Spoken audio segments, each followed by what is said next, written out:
नाहीतर काही त्रास झाला तर गाडीत बसायचं मग असं आहे. जे आता ना टॉर्च नाही प्रॉब्लेम आहे. मेसाई मंदिर मी आहे का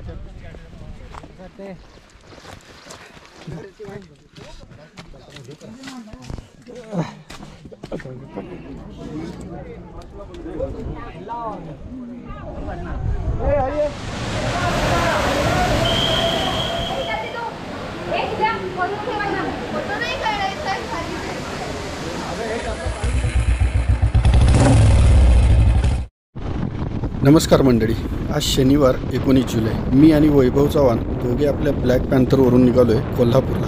आपल्या हरिश्चंद्रगड आणि राजगड ट्रेकला वैभव बरोबर होता. पुण्यातून निघताना संध्याकाळचे 7 वाजले होते. आज कोल्हापूरला जाऊन मिळेल तेवढा आराम करायचा. 2 वाजता उठून पन्हाळा गाठायचा आणि पहाटे 4 वाजता पन्हाळा ते पावनखिंड हा ट्रेक उद्या आपण करणार आहोत.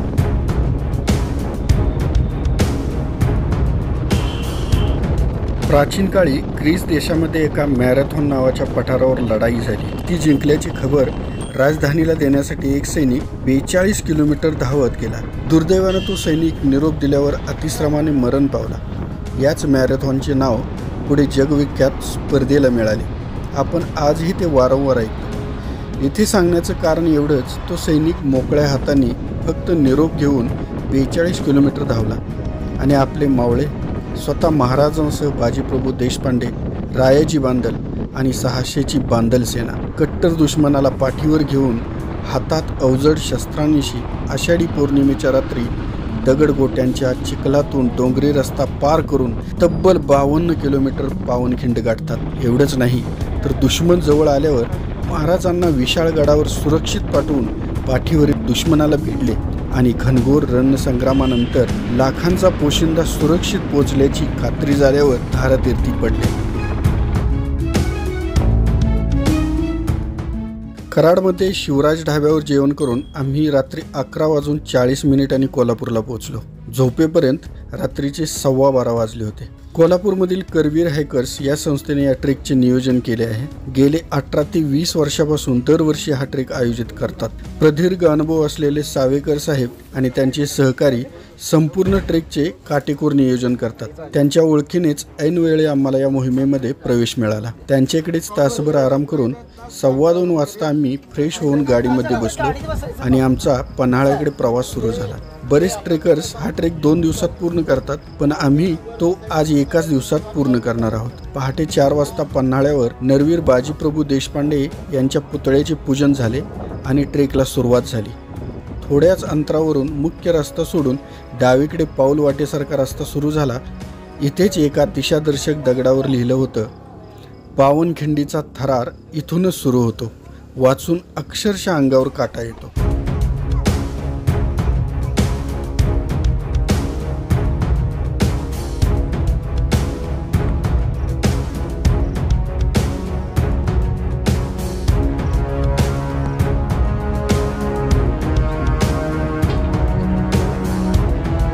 हा ट्रेक जुलैच्या संततधार पावसात करण्याचं कारणही तसंच आहे. अफजल खानाच्या वधानंतर पिसाळलेल्या विजापूरच्या बडी बेगमने सिद्दी जोहर या कडव्या सरदाराला मोठी फौज देऊन स्वराज्यावर घाला घालण्यास पाठवले. यावेळी मात्र महाराजांनी पन्हाळा निवडला, कारण अफजल खान येताना जशी स्वराज्याची, शेतीची, मंदिरांची नासधूस करत आला, त्याची पुनरावृत्ती टाळायची होती. साधारण मार्चमध्ये पडलेला वेढा 4 महिने उलटून गेले तरी जराही ढिला पडला नव्हता. मूळचे आफ्रिकन अतिशय चिवट लढाऊ सिद्धीला ठाऊक होते, एक ना एक दिवस गडावरील रसद संपेल आणि हा मरगट्ट्यांचा वाघ आपल्याला शरण येईल. पण तसे काही होणार नव्हते. सिद्धी हटायला तयार नाही तर मग हा वेढा तोडून बाहेर पडायचं असं ठरलं. इथे महाराजांची युक्ती कामी आली. बहिर्जींनी स्वतः जाऊन विशाळगडाकडे जाण्याचा मार्ग निश्चित केला आणि सिद्धीला निरोप गेला, महाराज स्वतः भेटायला येत आहे.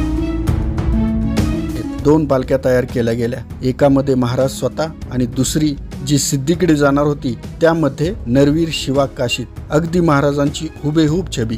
पहिल्या नजरेत कोणीही म्हणेल, हो हेच शिवाजी महाराज. केवढी ती महाराजाप्रती निष्ठा. माहित होते ज्या क्षणाला हे गुपित उघडे पडेल त्या क्षणाला साक्षात मृत्यू. तरी आपला राजा सुरक्षित बाहेर पडावा यासाठी मरणाला पण अगदी हसत कवटाळणारा वीर शिवा काशीद. बरोबर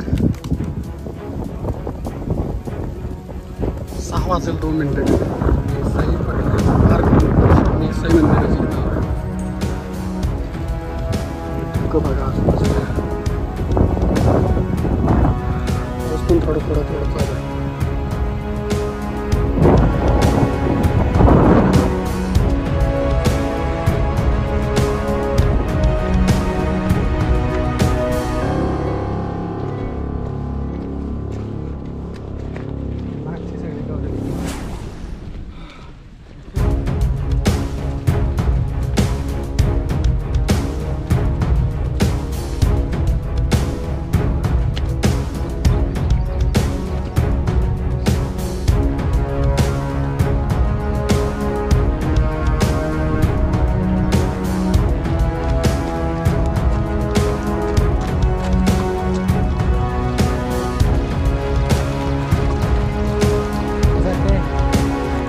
आता आपण मेसाई पठार उतरतोय.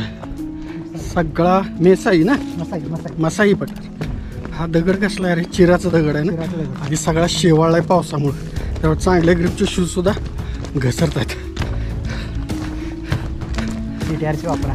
कुठली जाहिरात करतो का? हां, लिटरली CTRची वापरा. अक्षरशः आजूबाजूने असं धुक्यात सगळी गाडी. बापरे, ते कुठे गेलेत बघ. आपण खूप माग आहे. चल चल चल. हां बरोबर. हां, खूप लांब गेले. चला, त्या मसाई पठारावरून आपण खाली उतरून आलो. हे संपूर्ण मसाई पठार काय सीन दिसतोय. वा, चला.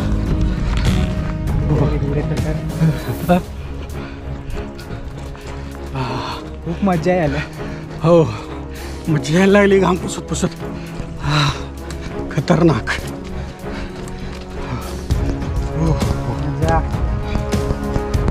फक्त एक चांगला शूज घालतो.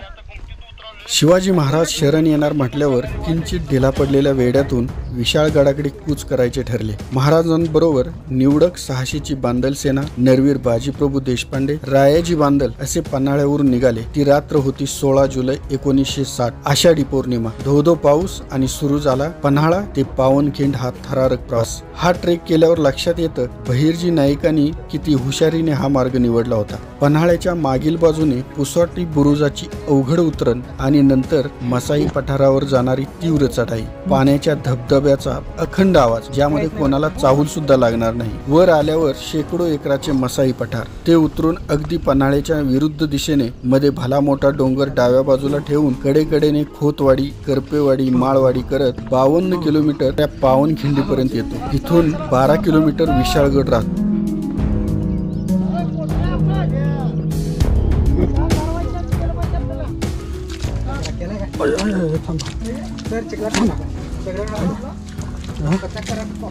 तू पचाक नको, थांब 2 मिनिटं थांब, तिथंच थांब. तू चालतोय कमी आणि उडवतोय जास्त. खतरनाक पॅच आहे. नवीन शूज घेऊन आलाय.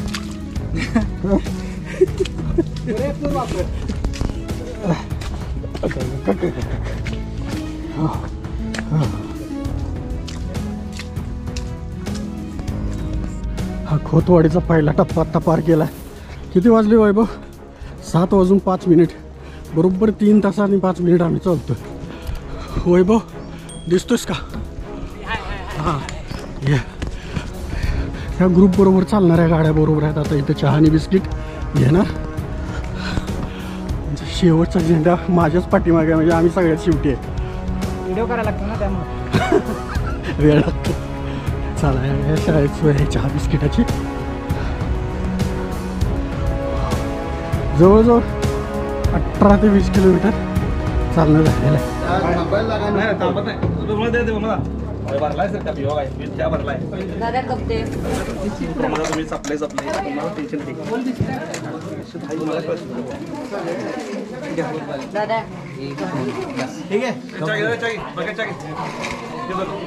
पण इथे येईपर्यंत सिद्धीची 10,000ची फौज पाठलाग करत येऊन पोहोचली. तिकडे नरवीर शिवा काशीद यांची पालखी सिद्धी पुढे आणली गेली. त्याला आभाळ ठेवणे झाले. जो मकसद घेऊन आलो तो पुरा झाला. मराठ्यांचा राजा जिवंत पकडला. पण त्याच्या फौजेमध्ये एक सरदार अफजल खानाचा मुलगा फजल खान याने महाराजांना प्रत्यक्ष पाहिले होते. त्याला शंका आली. जिरेटोप बाजूला करून अफजल भेटीवेळी झालेली जखमेची खून कपाळावर तपासली आणि ओरडला, हा कोणी तोतय आहे, शिवाजी नाही. बस क्षणात नरवीर शिवा काशीद यांची मान धडापासून वेगळी झाली आणि सुरू झाला मराठ्यांचा पाठलाग, जो इथपर्यंत पावनखिंडीपर्यंत येऊन पोहोचला. शत्रू अगदी जवळ आल्याची खात्री झाल्यावर नरवीर बाजीप्रभूंनी महाराजांना विनंती केली, आपण 300 मावळ्यांनीशी विशाळगड गाठावा आणि पोहोचताच तोफेचे 3 बार काढावे. तोपर्यंत हा बाजी शत्रूला खिंडीतून पुढे एक पाऊलही सरकू देणार नाही. रात्री तब्बल 52 किलोमीटर अंतर धावत येऊन 10,000च्या फौजेबरोबर सुरू झाला रणसंग्राम. तरी तोफेचे बार ऐकू येईपर्यंत दुश्मनाला खिंडीतून एक पाऊली पुढे जाऊ दिले नाही आणि शेवटी धारातीर्थी पडले. ती हीच पावनखिंड. स्वराज्य रक्षणासाठी ज्यांनी आपला देह या खिंडीत ठेवला त्या ज्ञात अज्ञात शूरवीरांना माझा मानाचा मुजरा.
इथं गाड्या उभं केलं. हे मंगल कार्यालयामध्ये जेवणाची सोय केली आहे. संकल्प सिद्धी. चला महाराज, ही चाल बघा आता.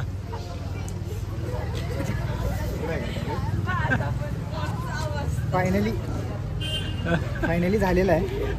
चाल चाल तर बदललं. गाणं आठवत आहे.